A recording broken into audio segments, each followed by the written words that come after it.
최선을 다한 수험생 여러분 정말 수고하셨습니다. 올해 시험이 좀 어려웠다는 반응이 많은데요. 나만 어려웠던 건 아니니까 너무 걱정하지 마시기 바랍니다. 네, 이번에는 전문가 연결해서 수능시험 분석해 보도록 하겠습니다. 비상교육 이치우 입시전략연구소장 전화로 연결되어 있습니다. 안녕하세요. 네, 안녕하세요. 네, 오늘 수능 어땠나요? 수능 출제위원장은 이번에도 쉬운 수능 기조를 유지했다고 했는데 정말 쉬웠습니까? 예, 전반적으로는 이제 쉽게 출제하려고 하는 좀 의도가 보였는데요. 국어나 수학, 영어 전체 이제 주요 과목을 보면 고난도 문제가 이제 한 3 내지 한 5문제로 이제 사실상 변별력을 두다 보니까 우리 학생들이 고난도 문제에 대한 대응이 사실상은 좀 어려웠던 거로 보입니다. 그래서 이제 전체적으로는 지난해 수능보다 좀 어려운 수능으로 출제되었다고 볼 수 있고요. 네. 우리 학생들이 이제 치렀던 지난 9월 모의평가와는 과목 간에 다소 차이가 있기는 하지만 대체로 이제 비슷했다고 보시면 될 것 같습니다. 예. 그러니까 지난해 9월 모의고사 때와 좀 비슷했지만 이제 고난도 문제가 좀 곳곳에 있어서 좀 어렵게 느껴졌다. 이렇게 분석을 해주셨습니다. 예, 그렇습니다. 예. 과목별로 좀 정리를 해볼게요. 먼저 예. 1교시 국어 시험의 특징 어떻게 정리할 수 있을까요? 예, 1교시 국어 영역은 이제 아마 대체로 저희가 이제 6월, 9월 모의평가에 치렀던 내용 영역별의 문항수라든지 또는 배점, 세부 자료의 구성, 지문의 구성 등이 아마 거의 체제가 유지돼서 이제 학생들이 별로 어려움은 없을 것 같았었는데요. 네. 지난해 수능이 이제 워낙 쉽게 출제되다 보니까 이제 그것하고 나니가 좀 달라서 조금 애를 먹었던 것 같고요. 좀 특이사항을 살펴보면 지난 9월 모의평가에서처럼 이제 고전 시가가 자연계 학생들이 치르는 A형은 현대어로 이제 지문으로 나왔고요. 인문계 학생들이 치르는 B형은 고어 지문으로 표기해서 이제 A형과 B형에 조금 변별력을 두려고 한 점이 좀 눈에 보이고요. 전반적으로 A형은 문학 영역에 비해서 이제 독서 영역이 조금 어려웠다고 보여지고 B형은 독서 영역에 비해서 상대적으로 이제 문학 영역이 좀 더 어려웠을 거로 전망이 됐고요. 한 가지 또 특징은 A, B형 공통으로 출제된 A형의 27번 문제라든지 또는 B형의 25번 문제는 독서 영역에 이제 사회 제재를 바탕으로 했는데 A형의 경우에는 배점을 3점으로 뒀고요. 또 B형의 경우에는 배점을 2점으로 둬서 이 배점을 달리한 것이 이제 또 한 가지 특징으로 좀 볼 수 있습니다. 예. 예. 자, 그러면 소장님, 국어 영역 등급 컷은 뭐 어떻게 될까요? 예.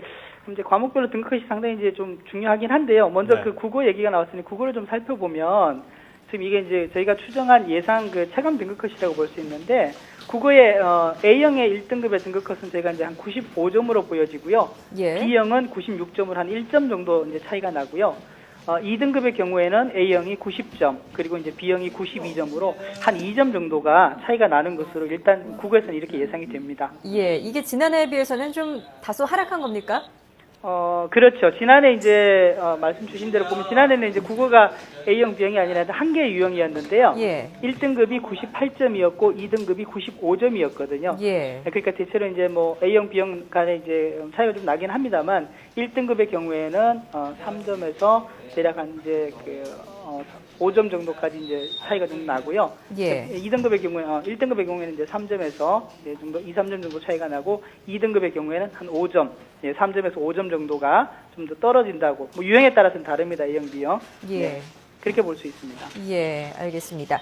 2교시가 이제 수학이었는데요. 지난해 수능하고 비슷한 수준에서 출제됐다. 이게 이제 평가원의 설명이었는데 수학은 어땠습니까? 아마 1교시에 이어서 이제 수학도 보니까 제가 모두의 말씀을 좀 드렸습니다만 전반적으로 이제 좀 쉽게 가져가면서 고난도 문제를 통해서 이제 난이도를 좀 조정하려고 했던 게 좀 크게 눈에 보이긴 한데 수학도 지금 보면은 지난 9월 모의평가 때 수학 비용이 또 워낙 쉽게 출제가 됐었습니다. 예. 그래서 만점자가 이제 6,000명 가까이 나오는 그런 시험이었는데 그러다 보니까 이제 평가원에서도 조금 난이도를 조정해서 조금 어렵게 가져가자라는 게 이제 실제 수능에서 좀 돋보이긴 했는데 네. 전반적으로 이제 수학은 문항수가 국어나 영어에 비해서 이제 서론 문항으로 좀 적고요. 그다음에 문항당 배점이 이제 상당히 큽니다. 크다 보니까 고난도 문제에 우리 학생들이 좀 어려움을 많이 느껴서 전반적으로 이제 지난해 수능보다는 상당히 조금 더 어려운 걸로 이제 가져가고 9월 모의평가에 비해서도 조금 더 이제 어려운 시험이 되지 않을까 정도로 지금 예상을 해봅니다. 예. 네, 이제 수학도 이렇게 어렵게 출제가 됐으면은 예상 등급 커트라인이 떨어질 수 있겠군요. 예, 예상 등급 커트라인 한번 보면요. 네. 지난해 수능에서는 이제 1등급 컷이 A형, B형이 아니고 지난해 이제 나형, 가형으로 볼 수 있는데요. 나영이 이제 지금 A형입니다. A형으로 표현하면 1등급 컷이 93점이었고 예. 이제 B형이 92점이었는데 저희가 추정하기로 이제 A형은 한 90점 정도로 한 3점 정도가 1등급 컷이 좀 낮아지고요. B형은 뭐 거의 대동소이하거나 한 1, 2점 정도가 낮아질 수 있다 정도로 지금 예상을 하고 있습니다. 예, 수학도 이제 등급 컷이 좀 떨어질 수 있다 이렇게 말씀을 해주셨고 예, 그렇습니다. 영어도 좀 어렵다고 학생들이 많이 이렇게 말을 하던데 어떻습니까? 영어는 이제 아마 이런 부분들이 좀 있는 것 같아요. 잘 아시지만 지금 A형, B형 간의 수준별 출제가 금년에 이제 첫 시행이 됐었고요.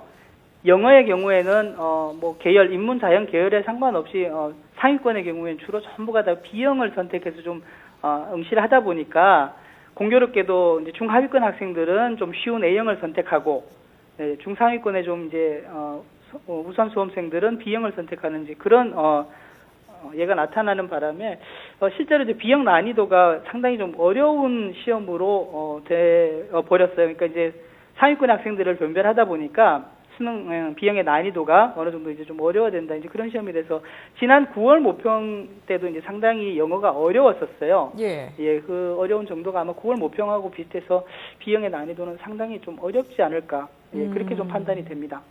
예, 그렇군요. 지금 국영수 난이도를 분석해봤는데 전반적으로 좀 다 어려웠던 것 같습니다. 예, 그러면 이게 그렇습니다. 어려운 그렇게 볼수 수능이 수험생의 대학 선택에 어떤 변수로 작용할 수 있을까요? 예, 그래서 지금 이제 저희가 뭐 체감 난이도이긴 하지만 상당히 이제 어려운 것으로 지금 나타났는데요. 예.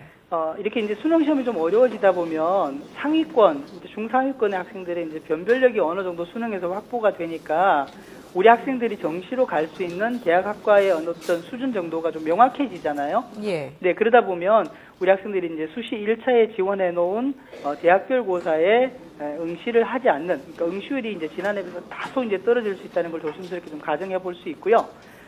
수시 2차 지원도 사실상 뭐 적극적으로 한다기보다는 정시에 내가 꼭 갈 수 있는 대학 아니면 이제 갈 수 있는 수준이 분명하지 않은 경우에는 수시 2차의 지원이 뭐 높아질 수는 있지만 전반적으로 이제 정시로 어떤 쏠림 현상이 좀 있을 수도 있고 아마 중하위권 학생들 수능에서 어느 정도 일정 수준을 확보하지 못한 경우에는 예. 또 수시로 이렇게 이제 또 집중되는 현상이 있어서 아마 상하의 수능 성적의 고득점과 상하위권에 따라서 수시와 정시 어떤 그 갈림 현상이 조금 더 뚜렷해지지 않을까 뭐 조심스럽게 이제 예상할 수 있습니다. 예. 그렇다면 이제 수험생들 앞으로 어떤 전략을 취해야 되는지도 좀 궁금할 것 같아요. 예. 그러니까 워낙 시험이 어렵기 때문에 이제 뭐 좀 시험을 잘 본 상위권 학생들은 과감하게 수시를 포기하고 정시로 가야 되는 건지 어떻습니까? 좀 조언 좀 해주시죠. 예, 지금 상당히 중요한 말씀을 해주셨는데, 그래서 지금 우리가 가늠할 수 있는 성적은 원점수이거든요. 근데 이제 이 원점수가 나중에 11월 27일 날 실제 수능 표준 점수나 백분위 점수로 이렇게 변환돼서 이제 실제 성적표를 바꿔보면 내가 원점수에서 좀 좋은 점수를 받았던 게 사실상 표준 점수나 백분위에서 별반 좋은 성적이 또 안 나오고 거의 없이해지는 상황이 있기 때문에 예. 수험생들 입장에서는 뭐 수시 1차라든지 또는 수시 2차에서 내가 지원해 놓은 대학들을 정말로 수시에 이제 시험을 봐야 될지 아니면 수시 2차 지원해야 될지를 좀 조심스럽게 판단을 좀 해야 될 것 같긴 한데요. 예. 전반적으로 지금 나와 있는 뭐 체감 난이도보다는 오늘 내일 정도 이제 시간이 지나면은 등급 컷이라든가 또는 이제 난이도가 조금 더 명확해지거든요. 예. 네, 각 영역별로 좀 명확해진 점수를 가지고 내가 정시 모집에 과연 이 정도 대학과를 어느 정도 갈 수 있을지를 좀 판단을 하는 게 상당히 중요한데요.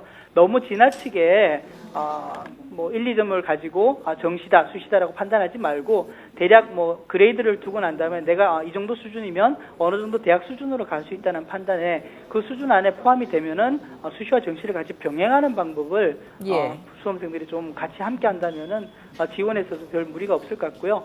일부 수험생들 중에서는 아마 수능에 좀 고득점을 받아서 나는 이제 이 정도 성적이면 정시 모집에 정말 제대로 내가 원하는 목표 대학에 갈 수 있으니까 수시를 아까 말씀 주신 대로 포기해도 되겠다 이제 이런 생각을 하는 경우도 있습니다만 사실은 정시는 지원이 어떤 경향 여하에 따라서 이제 모집 인원도 상당히 좀 줄어들고 하는 게 금년에 이제 뚜렷한 추세이기 때문에 예. 사실상은 수시 모집에서부터도 내가 갈 수 있을지 없을지 좀 적극적으로 검토를 해보고 정시와 수시를 병행하는 것도 최상위권에서는 좀 같이 겸해야 되지 않을까 이런 고민들을 좀 해봅니다. 예, 알겠습니다.